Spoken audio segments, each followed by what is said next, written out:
സ്ഥാനാർത്ഥി പ്രഖ്യാപനത്തിന് മുൻപ് കൊച്ചിയിൽ സിറ്റിംഗ് എം പി ഹൈബി ഈഡനായി പ്രചാരണ ബോർഡുകൾ. അഭിവാദ്യങ്ങൾ അർപ്പിച്ച് കച്ചേരിപ്പടിയിലെ മെട്രോ പില്ലറുകളിലാണ് ബോർഡ്.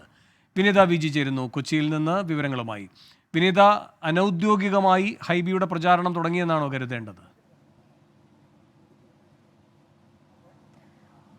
തീർച്ചയായും വേണു, അങ്ങനെ തന്നെയാണ്. അതായത് ഈ മണ്ഡലങ്ങളിൽ നിലവിൽ സിറ്റിംഗ് എം പിമാരെ തന്നെ ഇത്തവണയും സ്ഥാനാർത്ഥിയാക്കിയാൽ മതി എന്ന തരത്തിലുള്ള ചില ചർച്ചകൾ അല്ലെങ്കിൽ അത്തരത്തിലേക്കുള്ള ചില സൂചനകൾ പാർട്ടിക്കുള്ളിൽ ഉണ്ട് എന്നാണ് അറിയാൻ കഴിയുന്നത്. അതിന് പിന്നാലെയാണ് ഇപ്പോൾ എറണാകുളത്ത് ഹൈബിയുടെ പോസ്റ്ററുകൾ നമുക്ക് കാണാൻ കഴിഞ്ഞിട്ടുണ്ടായിരുന്നത്. ഈ കച്ചേരിപ്പടിയിലുള്ള മെട്രോ പില്ലറുകളിലാണ് ഹൈബിയുടെ പോസ്റ്ററുകൾ ഉള്ളത്. കമ്മിങ് സൂൺ ഹൈബി, ഹൃദയാഭിവാദ്യങ്ങൾ എന്ന തരത്തിലാണ് ആ പോസ്റ്ററുകൾ ഉള്ളത്. ഇത് ഏത് തരത്തിലാണ് എന്നുൾപ്പെടെയുള്ള കാര്യങ്ങൾ നമ്മൾ ഹൈബിയുമായൊക്കെ ബന്ധപ്പെടാൻ ശ്രമിച്ചിരുന്നെങ്കിൽ അദ്ദേഹം പ്രതികരിക്കാൻ തയ്യാറായിരുന്നില്ല. അദ്ദേഹവുമായി ബന്ധപ്പെടാൻ നമുക്ക് കഴിഞ്ഞിട്ടില്ല. പക്ഷേ അതേസമയം മനസ്സിലാക്കാൻ കഴിയുന്നത് ഈ സിറ്റിംഗ് എം പിമാർ തന്നെ ഇത്തവണയും മത്സരരംഗത്ത് ഉണ്ടാകുമെന്ന സൂചനകൾ കൂടി പുറത്തുവരുന്ന ആ സാഹചര്യത്തിൽ ഒരു തെരഞ്ഞെടുപ്പിന് മുന്നോടിയായുള്ള ഒരു നീക്കം എന്ന് കൂടി തന്നെ വേണം നമുക്കിതിനെ കാണാൻ. ഈ കച്ചേരിപ്പടിയിലുള്ള മെട്രോ പില്ലറുകളിലാണ് ഇപ്പോൾ ഹൈബിയുടെ ഇത്തരത്തിലേക്കുള്ള പോസ്റ്ററുകൾ വന്നിരിക്കുന്നത്.